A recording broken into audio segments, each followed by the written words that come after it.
All right, so we've built out our first campaign, and the next question is, now what?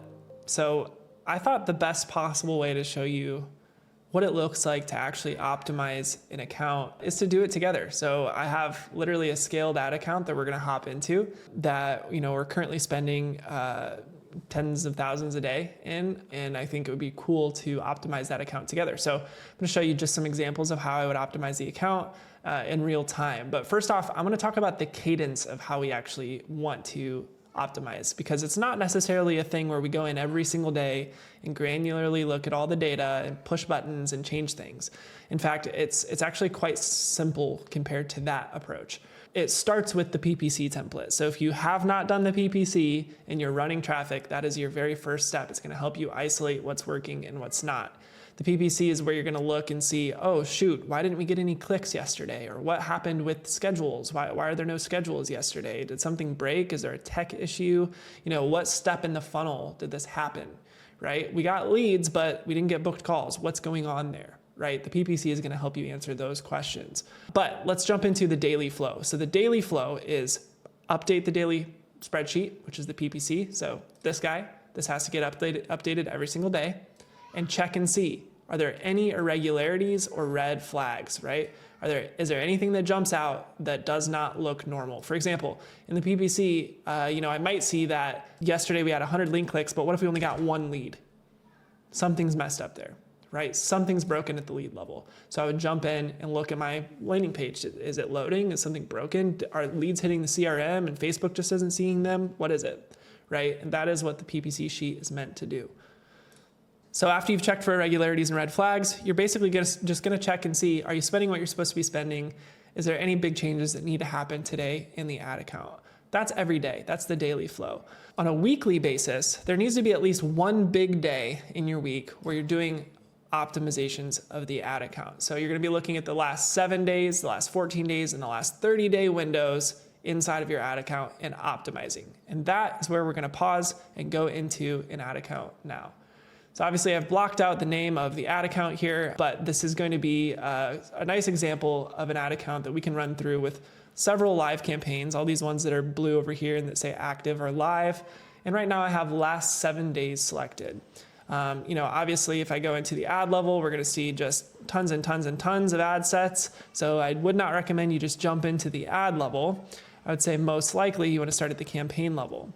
For this account, we actually do use Hyros as well. So Hyros is a panel that I can actually overlay onto here, which is gonna give me some more information about what's happening on the back end from my actual Stripe account and seeing, are we actually getting sales from these ads? So you might see me mess around with the Hyros plugin a little bit, but I'm gonna try to just use platform data here so that I don't overcomplicate it for you guys. But first and foremost, I wanna make sure that the columns are set up the way that we talked about in the last view. That's gonna really help me optimize. And then I'm gonna just run through and kind of show you how I optimize case by case. So very first thing is at the campaign level, I always wanna be sorting by amount spent. So amount spent, if I sort top to bottom by amount spent, sometimes this resets. So you might have to go back in and say, hey, wait, I want amount spent, top to bottom. The reason for that is I wanna see what, at any given time, I wanna know that the stuff at the top is what I've spent the most on, and the stuff as it goes down, I've spent less on it, right? That's really important for me because it kind of gives me a sense of grounding in the ad account, knowing that stuff up high has spent more, stuff down low has spent less. So what I'm gonna do is actually start with the last 7-day window, but you're gonna see me go through and also click last 14, and then also last 30. These are the main 3 that I really religiously sort through when I'm looking at ad performance. I'm not a big fan of looking at yesterday. I'm not a big fan of looking at today, this week even. It's only Wednesday, it's September 27th. I'm not gonna look at just this week because that's all volatile. Ads are gonna be very volatile day over day. I want at least seven days of data to understand, is something working or is it not? Once I look at 7 days, I can actually start scrolling to the right here and seeing some other metrics. I can see my click-through rates, I can see my cost per click, I can see my cost per lead, And then I can also see my cost per registration. So this funnel is a little bit different. It's not going to have schedules because we're actually sending to a live webinar. So we're getting leads for an opt-in for basically some alerts, and then I'm inviting people to a webinar later down the line. So I'm seeing some metrics that are a little different. So in this account, I'm going to actually be optimizing primarily for cost per lead, and I'm going to be looking for outliers there. So here's how I do it. The very first step is I'm going to click on this top campaign, and I'm going to start looking at the ad set level. So here I'm only spending on a 1% lookalike. These other two are off, but I'm spending on 1% of attended webinar in the last 180 days. Come over here, I see the lead cost is $18.54. My KPI in this account is anything below $20 I'm happy with.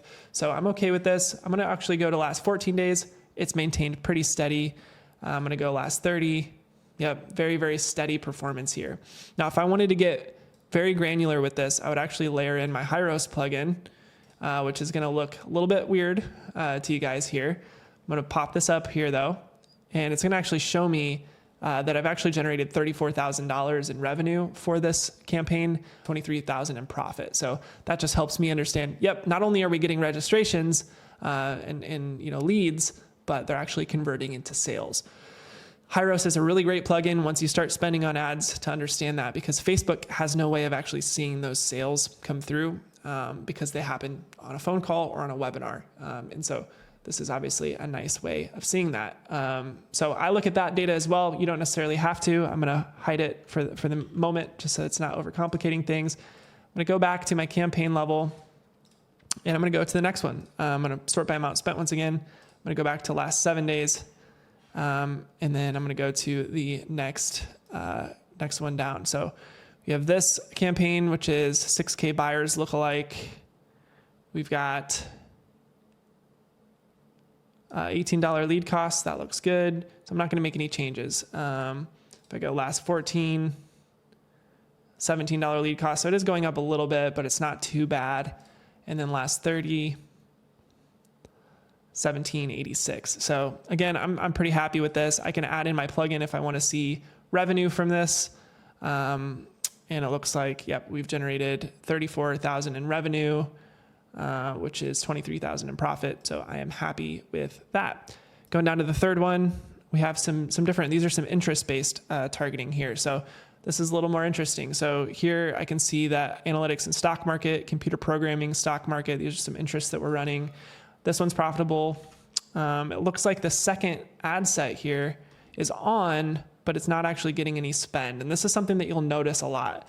So I've spent $10,000 and one here. If I go last 7 days, it's the same sort of thing here.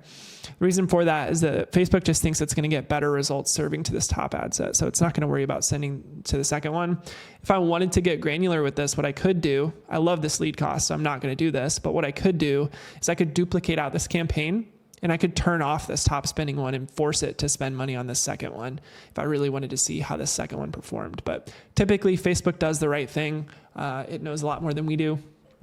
And it's going to spend on the one that's going to be most profitable. So you can see $13.88 a lead here. That's great.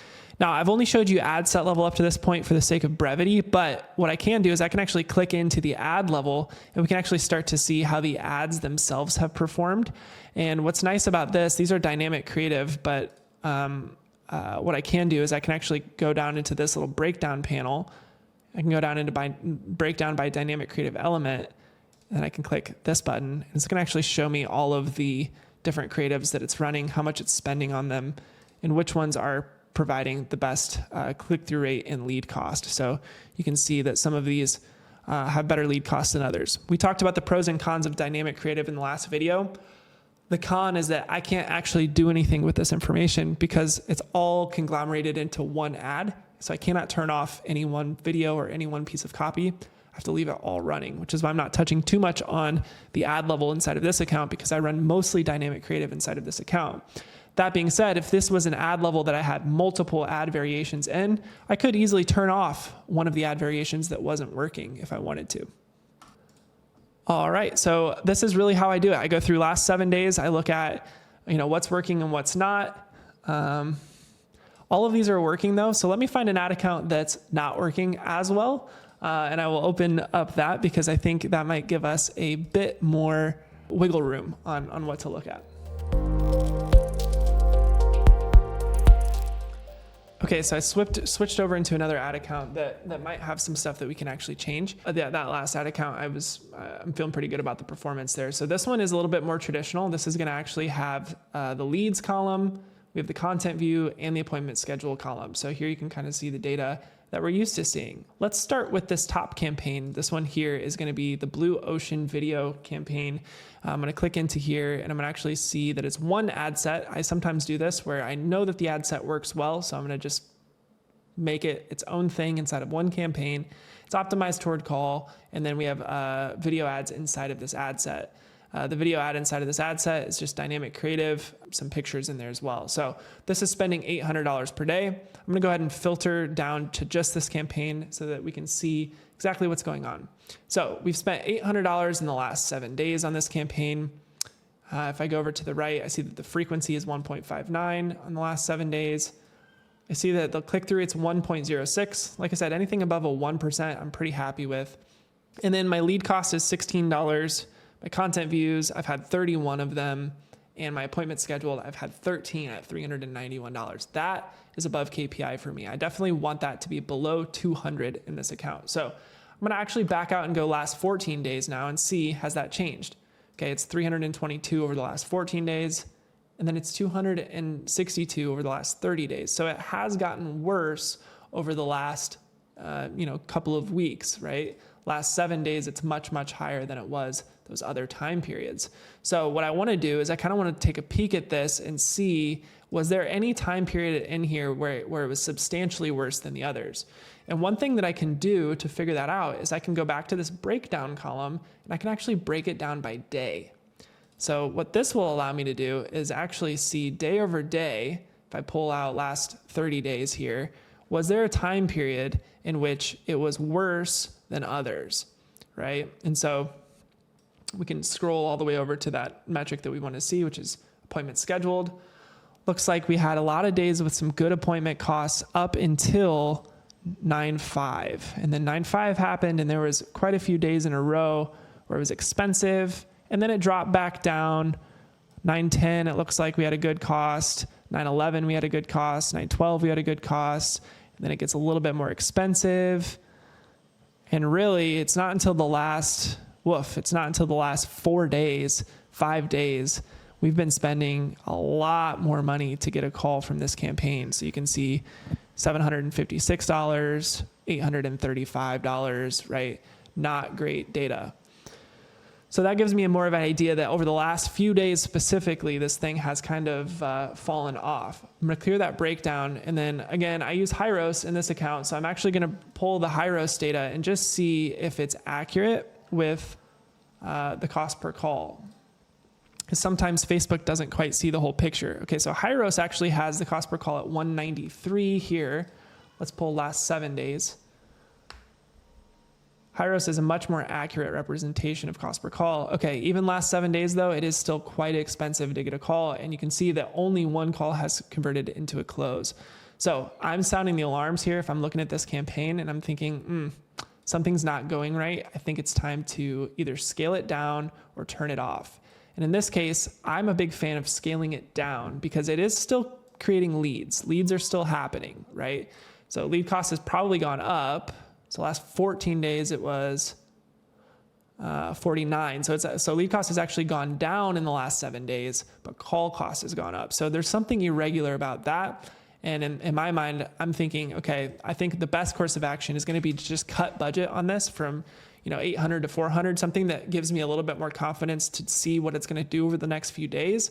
And while that budget's cut, sales might still trickle in while it was spending, and ROAS might pop back up and we might see some good profit from it. So that's what to do kind of if a campaign's not working. Now, if I really wanted to spend more time and figure out why it's not working, what I could do also is kind of take a peek into the funnel and see, was there anything weird with my schedule page or anything that changed in the time period where that call cost went up? Is something else I could look at. So that's kind of how to optimize a campaign that's not working. I turn that budget down. Let's go on to the next campaign here in line. I'm going to filter down to this campaign. And I can see this one's spending $650 a day, you can kind of see frequency looks good. Click-through rate's a little bit worse than the other campaign, but lead cost is better and call cost is much better too. So here you can kind of start to see what it should look like when a campaign is working in this account. I know these numbers like the back of my hand, so I feel pretty good about knowing that this campaign is doing much better and we've got some profit from it. So I'm not going to mess with that one. That's kind of how I would look at a campaign that's doing well. The most important piece here is knowing your KPIs, right? So if you don't know your KPIs, what you make work for your business, you're going to have a hard time optimizing an account. Really what you should be looking for is, what am I willing to pay for a lead? What am I willing to pay for a call? And how do I scale and change my ads to achieve that result, right? That's kind of the biggest thing. So that is kind of how I run through my weekly optimizations. I go through every single campaign in order. I look at last 7 days, last 14 days, last 30 days, start looking for trends, and I make changes based on those trends. If nothing is working at all, then what I want to do typically is duplicate out the campaign and test a new creative or a new audience. Okay, that is going to be the biggest thing to make something work. In the long run, it's just throwing more tests against the wall until you find something that hits. Once you find something that hits, it's all about creating variations of that thing. Sweet. Hopefully this is helpful. That is the weekly basis. I'm going to jump back to the spreadsheet here. Something else that you should do on a weekly basis is at least one new test.